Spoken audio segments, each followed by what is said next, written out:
ఆ రోజు రాత్రి చాలా ఆలస్యమైంది. ఇల్లు చేరడానికి ఇంకా కొంచెం దూరం. ఒక అబ్బాయి ఒంటరిగా నడుస్తున్నాడు. రోడ్ ఖాళీ.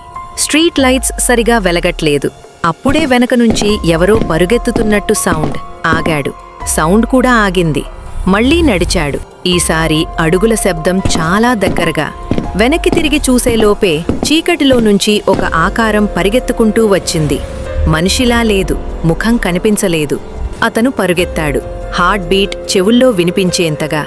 ముందు ఒక మూసిన గేట్. వెనక్కి తిరిగేలోపే ఆ ఆకారం అతన్ని తాకబోయింది.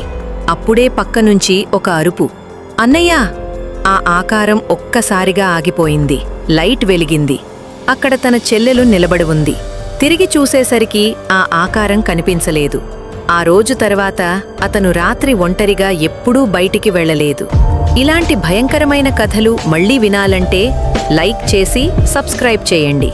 ఈ కథలో మీకు చెల్లెలు గుర్తొస్తే కామెంట్లో "ఐ లవ్ మై సిస్టర్" అని రాయండి.